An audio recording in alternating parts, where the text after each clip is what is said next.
이번에는 43번째 온비도 공매 초보 탈출기 43번째 지분 공매 다가구주택을 낙찰받아 성공한 사례.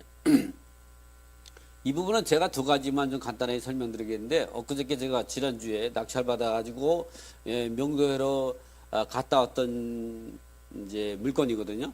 그 물건을 제가 오늘 이제 어떤 물건인가 보여드리고, 그때 입찰 들어갈 때의 그 입찰하는 방법을 간단하게 맛배기로 보여드리고, 그 다음에 제가 한 3년 전인가요? 성남에 2분의 1 지분, 재개발 지역 내에서 2분의 1 지분을 입찰에 참여해서 성공한 사례, 이런 부분들 두 가지를 한번 설명을 여러분들에게 마지막으로 이제 알려드릴까 합니다. 자, 먼저 이제 보면 이렇게 제가 온비도 화면을 준비해 놨죠. 이 온비도 화면에서 공인인증서를 누르게 되면, 저는 이제 온비드에 로그인 할 때 이렇게 이제 아이디나 비밀번호를 하지 않고 공인인증서로 해서 이렇게 들어갑니다. 이렇게 치면은 USB에 등록을 했으니까, 제가 그저께 전번주에는, 요즘에는 이제 왜 법인으로 낙찰받아야 세금을 절세할 수 있거든요. 그래서 왜냐면 지금 같은 경우는 보면 일가구 이제 2주택 조정대상 지역 내에서 1가구 2주택 같은 경우는 2018년 4월부터는 10%가 중과되죠. 기본세율에다가 플러스 10%. 그리고 1가구 3주택 같은 경우는 20%가 중과되기 때문에, 그리고 2014년 4월 1일 이전에는 개인 매매 사업자하고 개인 명의로 취득하는 거나 개인 사업자 취득하는 거랑 했을 때, 개인 사업자로 취득하게 되면 종합소득세율 6에서 42%, 오늘 샀다 오늘 팔아도 그런 혜택이 있었는데, 물론 지금도 조정대상 밖에 있는 부동산을 개인 사업자 사면 똑같은 효과가 있지만, 여러분이 조정대상 지역 내에 있는 거 살 때는 비교 과세가 되거든요. 개인 명의로 취득할 때하고 개인 사업자로 취득할 때 더 많은 세금을 부과하도록 하니까 당연히 개인 사업자의 중과제도가 포함이 되겠죠. 그래서 지금은 이제 법인으로 제가 취득합니다. 그래서 그 부분을 여러분에게 소개해 드릴까 해서 법인 명의로 제가 낙찰받은 것을 여러분들에게 보여드리는 거죠. 이런 방송이 어디 있습니까? 사실 이런 방송 안 본다는 건, 사실은 여러분이 참 보면 이렇게 해서 공인인증서는 로그인하니까 로그인이 해서 나오죠. 이랬을 때 이제 여기 같은 경우는 이제 보면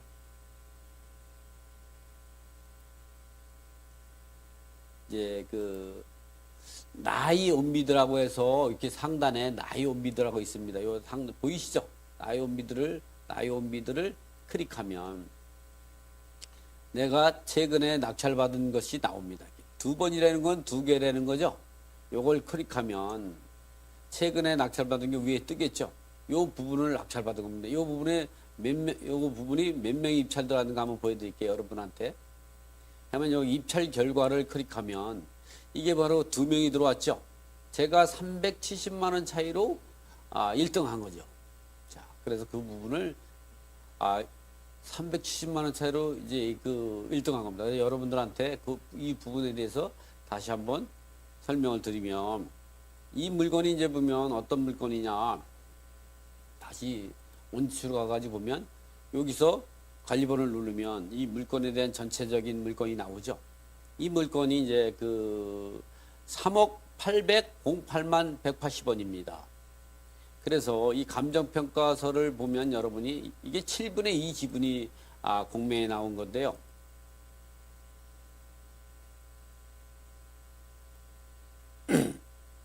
보시면 내가 핵심적인 것만 이렇게 보면 토지가 154.5제곱미터인데 하고 건물이 223.48인데 7분의 지분이 나온 겁니다. 그래서 이 부분을 이게 어디에 있고 그리고 어떠한 물건인가 여러분한테 보여드리겠습니다. 쭉 내려가다 보면 이제 이렇게 이 주택에는 1층이 77.15, 2층이 69.18, 지하실이 7.15. 여기 부분에서 이 위치가 보면 서울대하고 서울대 전철역하고 낙성대 전철역에 있는 중간쯤이 서울대 전철역이 좀 가깝습니다. 그리고 그 물건은 어디 있느냐? 이와 같이 모서리에 있죠. 여기 한 3m 정도 도로가 되니까 건물 지어도 괜찮습니다. 그래서 이런 주택은 지금과 같이 이와 같이 모서리에 있는 거고, 그러니까 지하 2가구 1층, 2층이 되는데 지하 2는 임차인이 7천만 원, 7천만 원씩. 제가 명도에 갔다 오니까 다 알죠. 1층은 주인 세대가 살고 있고요. 공이자 중 1인이요. 어머니가 살고 계십니다. 7분의 3 지분을 가지고. 그리고 요 꼭대 2층 같은 경우는 그 임차인이 1억 2,500만 원에 전세 살고 있습니다. 다른 측면에서 본 거죠. 이와 같이 이제 감정평가서를 통해서 알고 있는데 이 물건을 낙찰받은 거죠.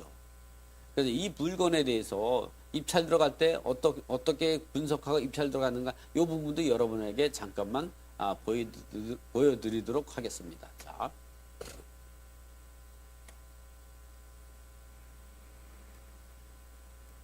4시 15분이군요. 그러니까 5시까지 입찰 들어가야 되는데, 이 공매 같은 경우는 월요일 10시 정각에서 수요일 5시까지 입찰 시간인데, 지금 현재 4시하고도 16분 됐습니다.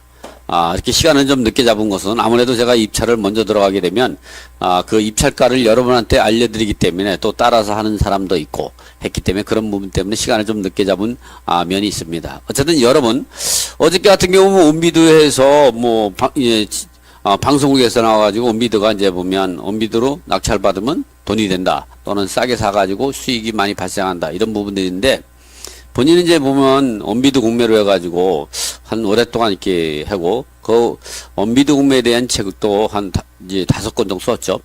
현재 지금 같은 경우는 이제 손에 잡히는 공매 투자의 정석이라는 책이 있습니다. 그 부분이 보면 여러분도 나중에 저처럼 이렇게 이와 같이 이 책을 보시면서 따라서 할 수 있습니다. 또 이거 이외에 또 신탁 공매 투자의 비밀도 있습니다. 이렇게 여러분들 참고해서 이렇게 아기자기 한 번씩 보시고, 제가 책 선전하는 것 같지만 그래도 제가 쓴 책이니까 여러분이 기회가 되면 사주신다면 감사한 마음으로 받겠습니다. 자, 제가 이제 그 물건을 조사를 하다 보니까 어떤 경우는 다가구주택 같은 경우가 나오는데 관악구 봉천동에 지분이로 나왔습니다. 어떤 물건이냐면 바로 이 물건이죠. 이 물건에 보면 이게 몇 분의 1 지분이냐면은 여러분이 보듯이 내려가 보면 이렇게 물건 세부 정보가 나오죠. 여기에 보면은 이제 보면 토지가 154.5가 전체 면적인데 그 집은 44.14가 나오고 건물은 223.48제곱미터인데 63.852가 나온 거죠. 그래서 이 부분 같은 경우는 이제 어떻게 돼서 이런 현상이 나오느냐 하면 여기 제가 등기부를 한번 보여드리겠습니다. 등기부도 자유롭게 여러분한테 보여드릴 수가 있어요. 옆에 또 창을 띄워놨죠. 구독선 사이트에 보면 이 공매도 물건을 이 물건에서 보면 등기부 사항을 한번 좀 여러분한테 토지 등기부와 건물 등기부가 내용이 같습니다. 그래서 건물 등기부를 갖고 기준을 한번 제가 살펴보드리겠습니다. 이렇게 등기부를 열어보면 이와 같이 요즘 집합 건물 같은 경우는 갑구가 2개죠.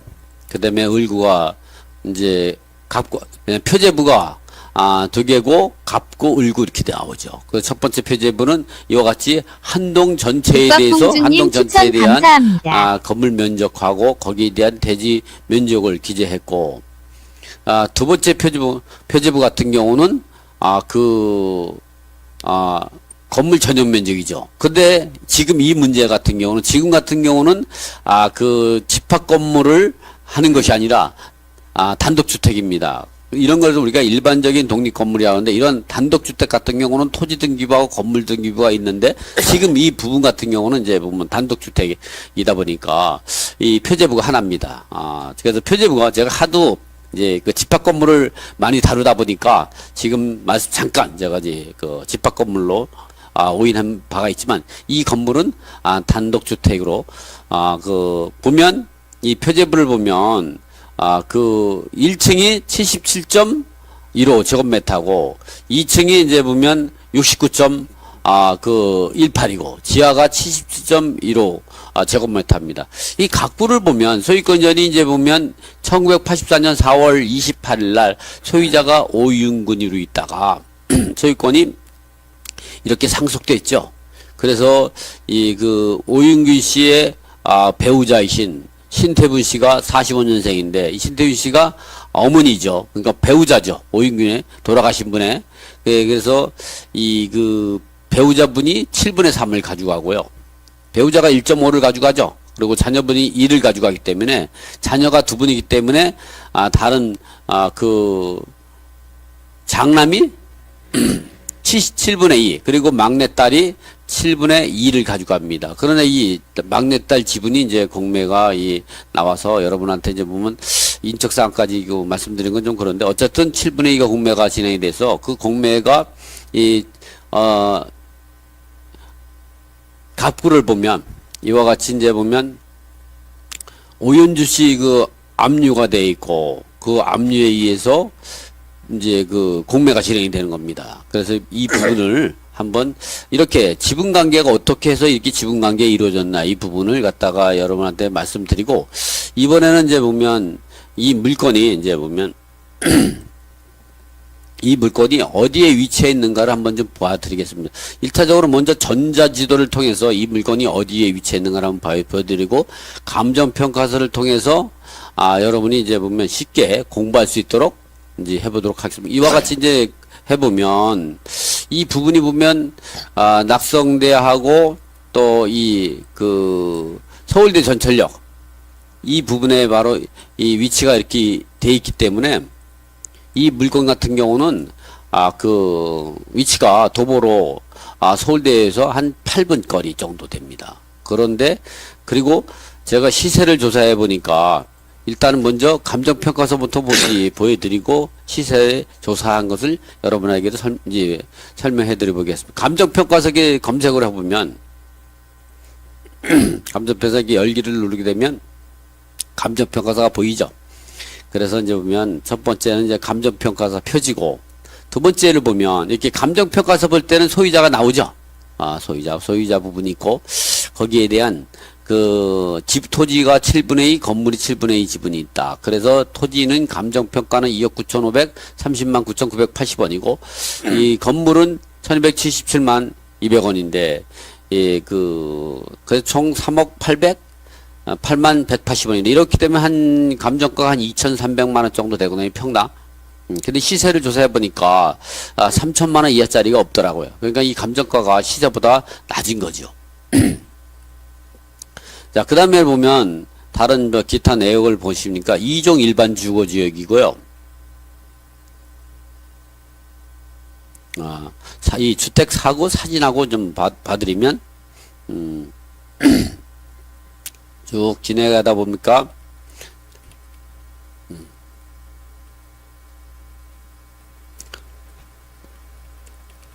여러분한테 이제 지도하고 위치하고 이런 면적 같은 걸 좀 보여드리려고 제가 이제 이와 같이 보면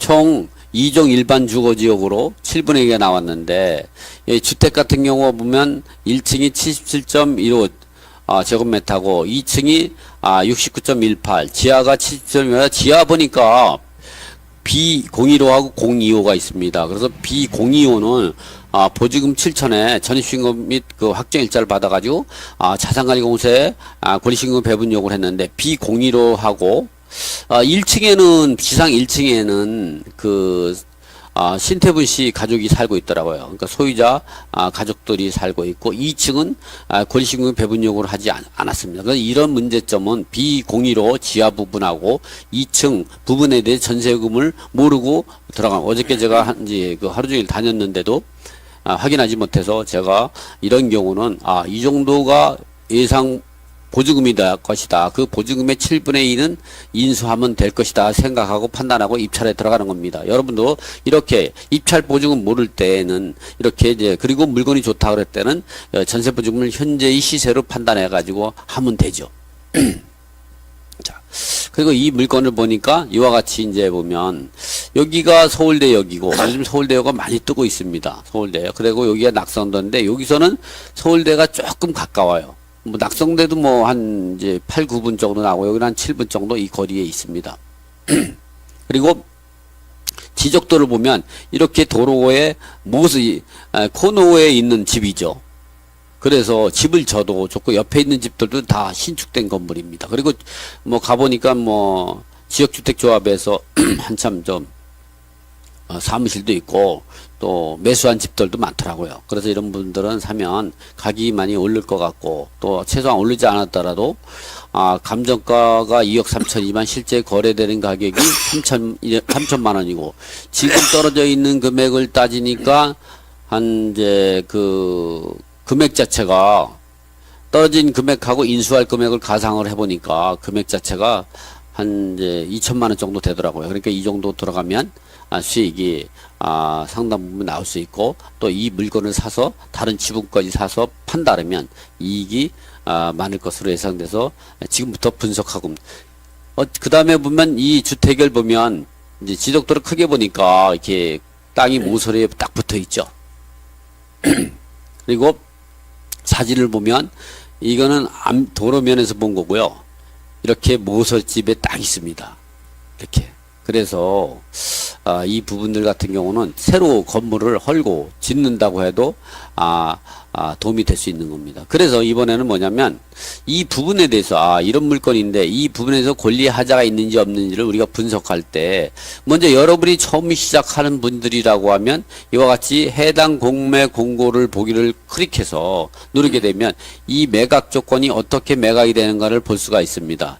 이거는 보면 국세지방채납에 의해 암지산을 다음과 같이 공고한다 해가지고 입찰 방법 또 낙찰자 결정법 대금 납부 방법은 지금 같은 경우는 보면 2013년 1월 1일부터 3천만 원 이상은 매각 결정이 30일에 잔금을 납부한다. 3천만 원 미만일 때는 7일에 잔금 납부한다. 여기에 납부 최고 기한 또 10일이 또 주어지는 거죠. 이런 부분들이 여기에 나와 있습니다.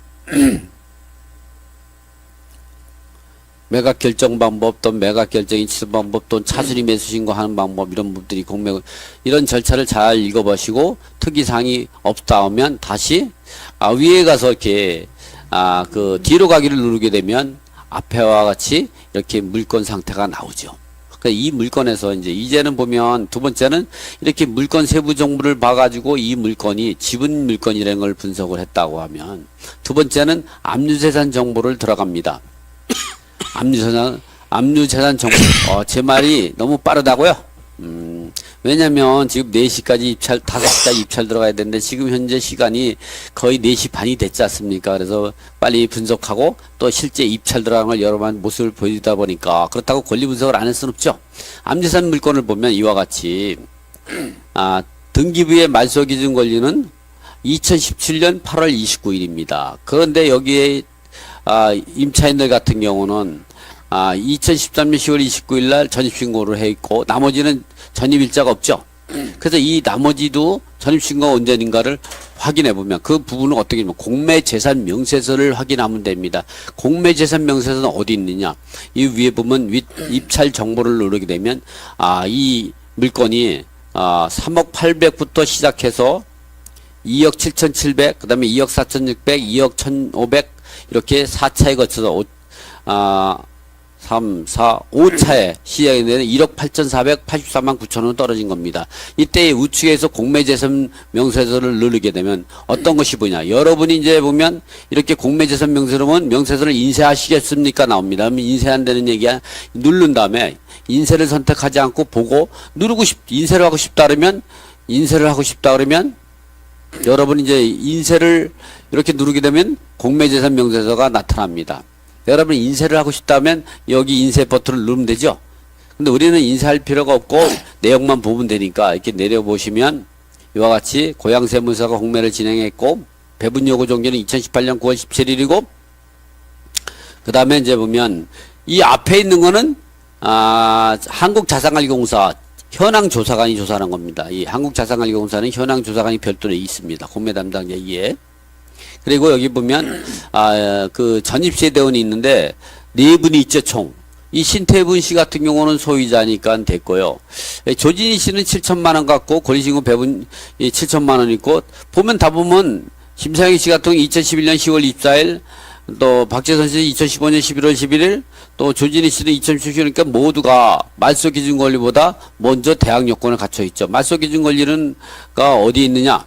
너희 내려가 보면 이와 같이 2017년 7월 19일이 파주세무서가 압류 날짜가 말소 기준 권리입니다. 그러니까 이런 경우를 보면 여긴 모두가 다 대항력이 있는 거죠. 그런데 우리가 2013년 그 조진희 씨 같은 경우 7천만 원은 다음에 보면은 권리신고 배분 요구를 했습니다. 이와 같이 배분 요구를 했기 때문에 이렇게 7천만 원 갖고 이렇게 전입신고도 2013년 10월 29일이고 확정일자도 2013년 10월 29일이기 때문에 이 사람은 배당에서 1순위로 배당을 받게 되겠죠. 그렇기 때문에 일단은 1차적으로 최우선 변제금, 이 현행법상 최우선 변제 같은 경우는 담보물권이 없기 때문에요. 이런 때에는 이 사람은 이 주택이 서울이기 때문에 서울에 주택가액의 2분의 1번에서 2018년 9월 18일부터 현재까지 법이 바뀌었죠. 주택가액의 2분의 1범위 내에서 1억 1천 이하일 때 3,700을 배당을 받습니다. 그래서 이런 물건 같은 건 1순위로 우리가 이제 한 2억 정도 배당을 이제 입찰에 들어간다면 1억 범위 내에서 3,700을 먼저 배당을 받고, 나머지는 당해세가 있으면 당해세가 먼저 받고, 그 다음에 확정일자 우선변제권으로 해서 나머지 받으니까 요 조진희 씨는 배당을 못 받는 것은 없을 것입니다. 근데 문제는 뭐냐면 이게 문제가 되는 거죠. 여기에 보면 이 김상혁 씨가 그하고 이제 박재선 씨는 비공일호인데 요 사람이 7천에 있으니까 이 사람도 이건 뒤쪽에 있으니까 아마 5천만 원 정도 잡고, 김상희 씨 같은 경우는 뭐 2층입니다. 현재 시작 따지면은 한 뭐 2억 5천 정도 잡으니까 요런 경우를 그냥 대충 잡아서 한 3억 정도로 선순위 인수하는 거로 잡고, 그런데 7분의 2 집으니까 3억에 7분의 2면 8,600만 원 나옵니다. 제가 다 계산해 봤거든요. 다시 한번 계산해 볼까요? 이와 같이 이제 여러분한테 이 계산하는 방법은 또 이렇게 실제 제가 계산을 또 그 3억 원에 대해서 잘 안 보이시는 거예요. 3억에 대해서 3억을 곱하기 2 나누기 7을 하면 얼마가 나오냐 하면 8,570만 원입니다. 그러니까 8,600만 원이라고 생각하고 8,600만 원을 생각하고 계산하니까 이렇게 3억 원을 동그라미 3개 3억 원 곱하기 7분의 2니까 여기 한 8,570만 원 정도 나오니까 8,600이라고 그냥 편하게 잡고요. 내가 이 물건을 2억 원에 입찰 들어간다면 이 입찰 플러스 인수금액이 8,600이니까 이것을 사는 거는 2억 8,600만 원이 되는 거죠. 2억 8,600인데 이 대지 면적이 얼마냐면 여러분 같이 보였지만 대지 면적이 이 물건이 이제 대지 면적이 이제 보면 이렇게 보듯이 대지 면적이 얼마가 나오냐?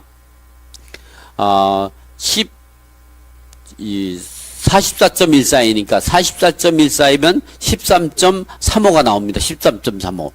그러니까 13.35니까 요 13.35를 갖고 한번 제가 나눠 보겠습니다. 이 금액을 13.35를 갖다가 2억 8,600을 갖고 나누기 13.35를 하면 얼마 나오냐면 2,142만 3,224원이 나옵니다. 근데 이 시세가 한 3천만 원 정도 되니까 이 정도 가격이 사가지고 나머지 지분을 사든가 아니면 나머지 지분을 사든가 아니면 내 지분을 상대방에게 팔아도 수익이 나올 거라는 생각을 갖고 입찰하게 돼 있고, 그러한 판단하에서 여러분한테 이 물건을 보여드리는 거죠. 왜 그러냐면 이렇게 여러분들이 이제 물건을 입찰 들어갈 때 어떤 걸 조심해야 되냐면 이와 같이 이 감정가가 한 2,300만 원꼴 잡혀 있죠. 근데 시세는 한 3천만 원 정도 갑니다. 그러면 이렇게 감정가가 시세보다 낮은 경우는 예, 지금 모친 어머니 예, 집은 7분의 3하고 이 장남 집은 7분의 1을 매수한다면 이 2,300만 원에 매수할 수가 있죠. 그러면 2,300만 원을 매수하게 되면 총 내가 사지분까지 따지면 한 10억 정도까지의 취득하게 되는 거죠. 근데 이 집은 제가 어저께 계산한 거 보면 한 13억 이상은 얼마든지 팔 수가 있습니다.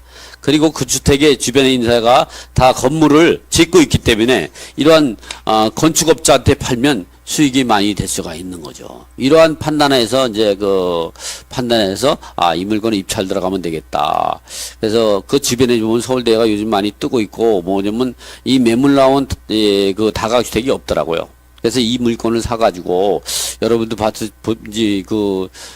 수 있듯이 이 물건을 사가지고 이러한 물건을 사가지고 지금 보면 이와 같이 주택 있죠. 이와 같이 이런 주택이니까 이걸 수리해서 그냥 뭐 거주하거나 또는 실수해 이제 팔아도 괜찮은 그런 물건입니다. 그리고 나서 이 물건을 일단 권리 분석을 한번 보면요. 이와 같이 이제 보면 공매재산을 보니까 여기에는 뭐 조진희 같은 경우는 뭐 배당에서 1순위 배당받고 요 김상현 씨와 박재선 씨 요 사람들은 아까 같이 아예 인수하는 거로 해가지고 한 3억 정도로 생각하고 계산했으니까 여기서 다른 권리는 우리가 생각할 이유는 없는 거죠. 대신에 시세 같은 경우가 이 3천만 원에서 3,300 정도 치고 있더라고요. 그러니까 이 물건은 아마 3천 이상이면 충분히 팔 수 있는 그런 판단에 대해서 우리가 입찰 들어가도 되겠다 생각해서 입찰을 결정했고요. 입찰가를 제가 입찰하면서 제가 여러분한테 보여드리겠습니다. 자, 그러면 이 부분을 입찰에 참여를 한번 해보겠습니다. 입찰할 때는 어떻게 되느냐?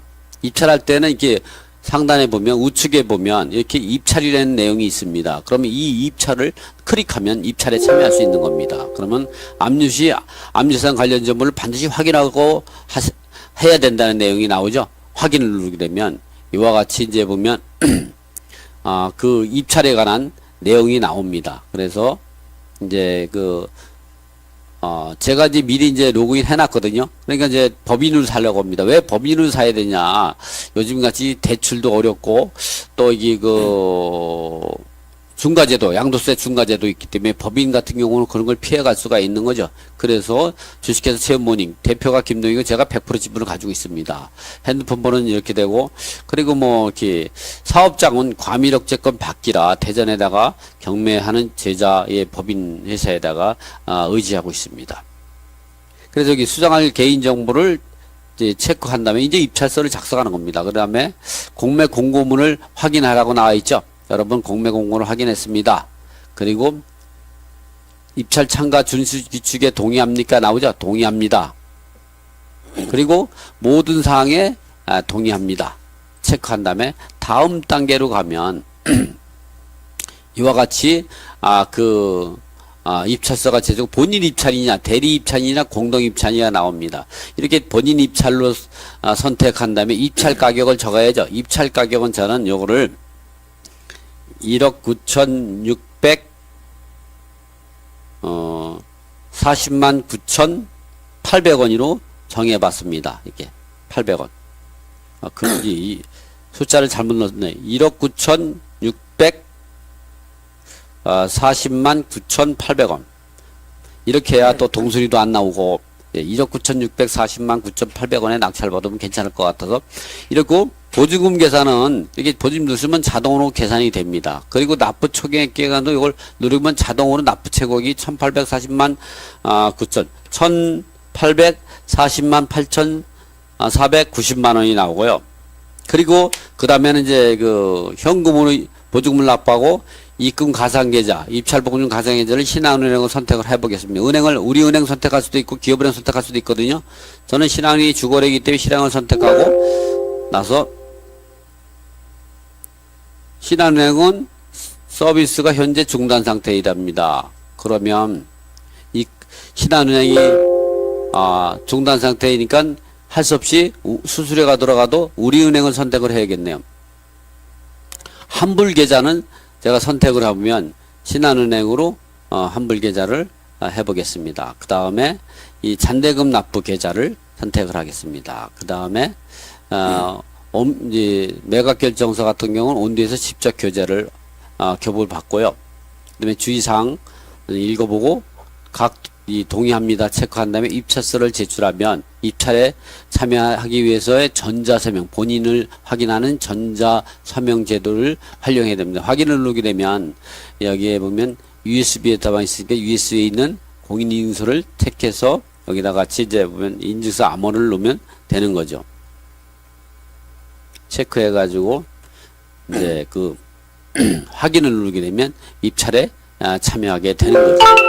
그러면 입찰서를 제출하게 되면 입찰서가 제출되는 겁니다. 확인. 그럼 입찰서가 제출됐죠. 그럼 여기에서 제가 입찰 보증을 납부해야 합니다. 그래서 입찰 보증을 납부하는 가상계좌가 뜨게 돼 있죠. 오늘은 신한은행이 안 되고 우리은행이 되기 때문에 좀 수수료가 좀 들어가겠네요. 그래서 우리은행 55801189218256 우리은행 거로 됐습니다. 제가 한 번 더 적어보죠. 왜냐면 558 실수하면 안 되니까 550182182566으로 제가 입찰 보증 얼마를 입금시켜야 되냐? 여기에 나와 있는 요 1848만 4,900원 900원을 납부하겠습니다. 1800. 그 입찰 보증금은 1억 9천 입찰가는 1억 9,640만 9,800원이었지만 최저가의 10%인 1,848만 4,900원을 입금하면 되는 거죠. 제가 입금하고 잠깐 입금한 것 내용을 여러분한테 확인하기 위해서 다시 오겠습니다. 잠깐 방송을 중지했다가 제가 5분 있다가 다시 여러분한테 찾아뵙도록 하겠습니다. 잘 보셨나요?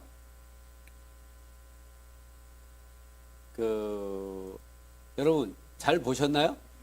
이렇게 해서 지분공매 다가주택을 입찰하는 방법인데요. 권리분석도 잘 말씀드렸죠. 이번에 그 결과를 낙찰받은 결과도 좀 전에 말씀드렸지만 이와 같이 본인이 낙찰받은 경우는 나이 원비들을 이렇게 클릭하게 되면요. 이와 같이 개찰을 입찰 기간 즉 월요일날 10시부터 수요일날 5시까지의 입찰 기간 동안에는 입찰 주기로 나타납니다. 그러지만 목요일날 낙찰자를 결정하면 이렇게 개찰 완료로 돼가지고 이렇게 개찰을 누르게 되면 본인이 낙찰받은 내용을 확인할 수가 있는 거죠. 이 부분 같은 경우는 좀 전에 했던 부분을 낙찰받은 거고 밑에 거는 그 신탁공매로 낙찰받은 건데요. 두 개의 부분을 보여드리죠. 상세 이동으로 가면요.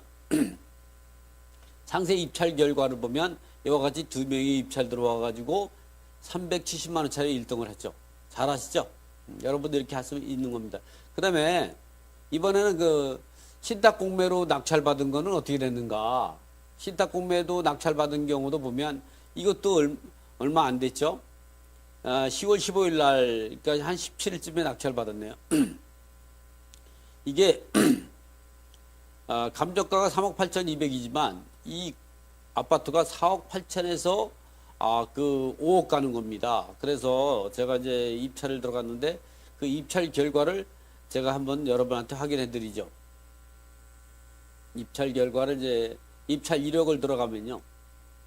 이렇게 그 낙찰 결과가 나타나죠. 밑에 상세 이동을 누르게 되면 이와 같이 몇 명이냐면 4명이 들어왔는데 1등과 2등 사이가 얼마예요? 170만 원 차이로 내가 1등 한 거죠. 어떻게 170만 원이면 어떻게 잘했어요 안 했어요? 잘한 거죠.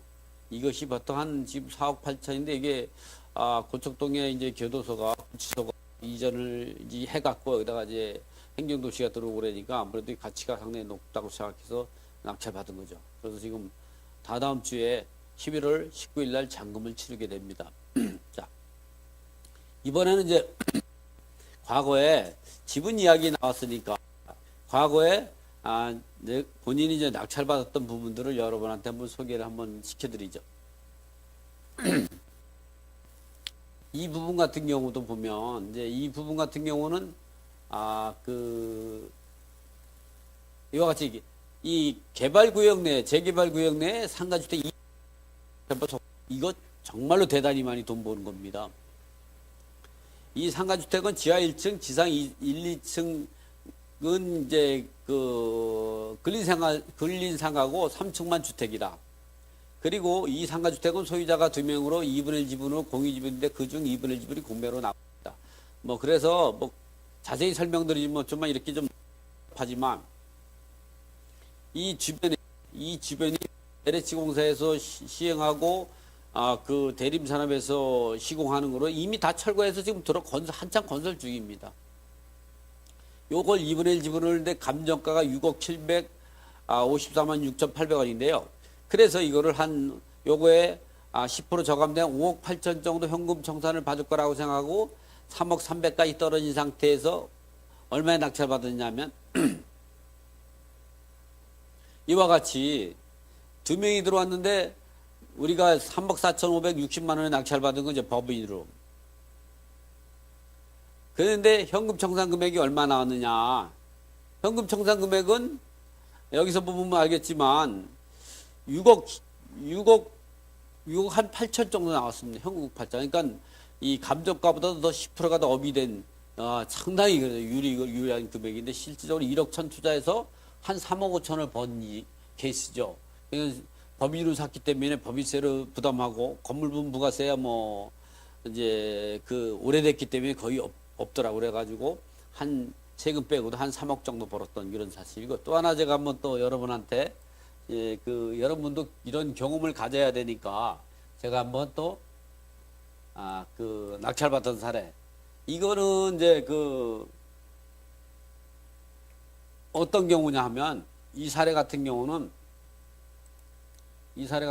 이제 이런 사례죠. 이 사례 같은 경우는 어떤 사례냐면 제가 좀 설명을 드리죠. 이 사례 같은 경우는 이런 거죠. 불호 디지털역 2호선이죠. 2호선 불호 디지털역이 있는데 여기는 시흥대로고 여기는 구로 디지털역이고 그리고 여기는 남부순환도로. 요거는 남부순환도로.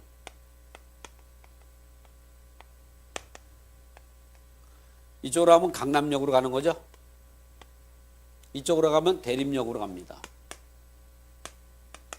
그리고 이 도로는 시흥대로고 이쪽으로 가면 여의도 쪽으로 가는 거죠. 영등포. 여기 정도에 나와 있는 건데 건물이 이제 대지가 A가 2분의 1, B가 2분의 1. 그리고 건물은 A 소유로 해서 이 전부만 지분 공매가 나온 거죠. 건물은 전체, 토지는 2분의 1. 이러한 경우가 나와요. 여러분도 이런 경우가 입찰 들어가면 재미가 많이 있습니다. 이런 것들이 토지만 매각되는 것보다 더 싸게 살 수가 있는 거죠. 왜 그러냐? 사람들은 가까다 보면 요 대지 지분이 건물이 법정이 사건이 없으면서 건물 철거 들어오면 그걸 걱정을 많이 해요. 이 말씀하시니까 제가 어저께 상담해줬던 내용인데요. 어떤 거냐면 공매로 낙찰받았는데 이런 것들을 낙찰받고 나서 해결하지 못해서 찾아오셨더라고요. 그래서 제가 30만 원 받고 상담해줬거든요. 30만 원 받고. 어떤 경우냐면 이런 이제 물이 있기 때문에 좀 덜 나올지 모르지만 그래도 시간이 없는 관계로 땅이 이제 땅이 A가 5분의 1, B, C, D, E 하나, 둘, 셋, 넷, 다섯. 그러니까 이 부분이 각각 5분의 1씩 소유하고 있는 공동 소유. 각각 5분의 1. 5분의 1. 소유가 있는데 이 지분이 맞죠? 하나, 둘, 셋, 넷, 다섯. 이 5분의 1 지분이 지분 공매로 나온 거죠. 그래도 요거를 낙찰받고 났는데 이 지상에 누가 소유고 있냐면 이도령이라는 사람이 전체 소유하고 있어요. 그러면 이 건물이 법정기사건이 성립을 안 되면서 건물 철거성을 들어간 거죠. 이건 법정기사건이 성립이 안 돼요. 그러니까 이 법원에서 1심 재판에서 이제 그 건물 철거성에 따른 하니까 뭐냐면 이거에 대한 법정기사건 이야기하지 않고 판사님이 그러더래요. 가서 공부 좀 더 해오라고. 왜? 이런 경우는 A, B, C, D, E하고 토지임대차 계약을 맺고 이 건물을 졌으면 이건 적법하게 민법 265조에 의한 관리행위로 인해서 적법하게 사용하는데 당신이 무슨 이유로 5번의 집을 놨고 건물 철거를 주하냐 이런 얘기니까 가서 더 공부하고 오라고. 또 이도령이라는 사람이 나이가 80대 중반 정도 나이가 많으시니까 그분한테 그러더래요. A, B, C, D, E하고 계약했던 그런 내용들을 증빙자료를 가져라. 왜냐면 과반수로 계약하면 된다. 그래서 이러한 경우를 맹점은 뭐냐면 이런 경우를 판사님이 놓친 부분이 뭐냐면 이 건물이 5명하고 계약했는데 하고 나서 이 건물이 보존 등기가 있다 그러면 이거는 차지권이 대항력이 발생하죠. 차지권의 대항력은 민법 제 622조에 의한 차지권의 대항력이죠. 그 건물 철거 못하죠. 그래서 토지임대차 계약을 승계하는데 문제는 이거는 미등기 건물입니다. 건축물 대장만 있고 건물은 미등기 건물이기 때문에 차지권의 대항력을 논할 가치가 없죠. 그러니까 토지임대차 같은 경우는 이거 차지권의 대항력이 없으면 차지권이 잘 안 보이시죠? 차지권의 대항력이 없으면 어떻게 했어요? 이 매매는 임대차를 깬다는 말씀 많이 들었죠? 그건 물권 우선주의, 물권하고 채권하고 충돌한 물권 우선주의에 따라서 매매는 임대차를 깨는 거죠. 그래서 이 토지 임대차를 갖고 이 지분을 낙찰받은 Z한테 대항할 수가 없는 거죠. 그리고 이 건물은 법정 사건 성립도 안 되고 차지권에 대한 성립이 안 되기 때문에 건물 철거권을 주장할 수 있는 거죠.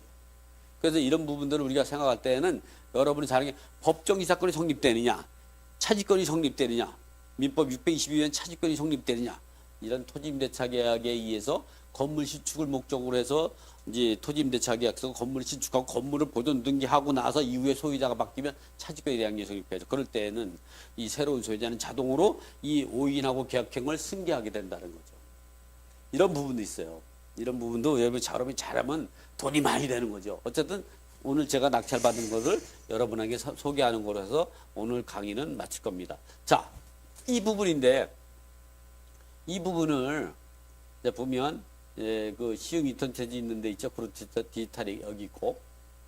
그리고 여기 부분은 이제 이 부분을 이제 매각이 돼 가지고 2억 5천까지 떨어졌는데 이거를 얼마에 낙찰받았느냐. 이렇게 건물 전체와 대지 2분의 지분 공매에서 결과만 보여드릴게요. 이렇게 단독으로 낙찰받았죠. 저 이거 단독으로 낙찰받고 나가지고 엄청 여러 사람한테 비판 들었습니다. 이걸 왜 더 떨어지면 낙찰받지 왜 그 가격에 낙찰받았느냐?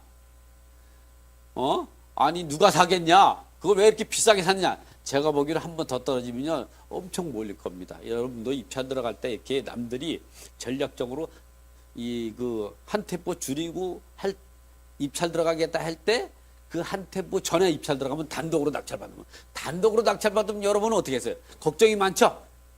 그건 아무나 하는 게죠. 우리 같은 전문가 같은 경우는 단독으로 낙찰받는데 아주 자연스럽게 생각하고 아주 시원하게 느끼죠. 여러분도 왜 그러냐?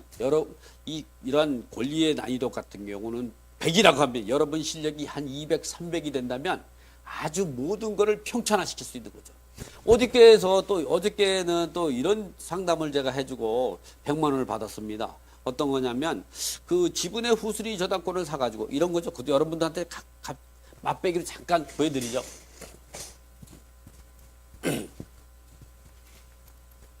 제가 지분에 대한 박사라는 건 아시죠?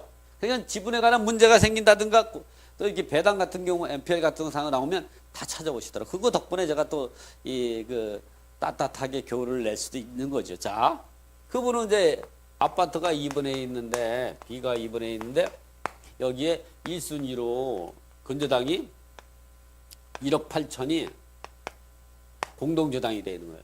그러나 2순위도 아니고 3순위 이 건재당에 의해서 요 지분을 경매하는 거죠. 여기 이 사람들은 여기는 없고. 그래서 이런 경우 이제 보면 이 3순위 저당권자가 1, 2변경 등기된 걸 갖다가 민법 제 368조 제 2항 차순위 저당권자의 법정 대의를 할 수 있는 거죠.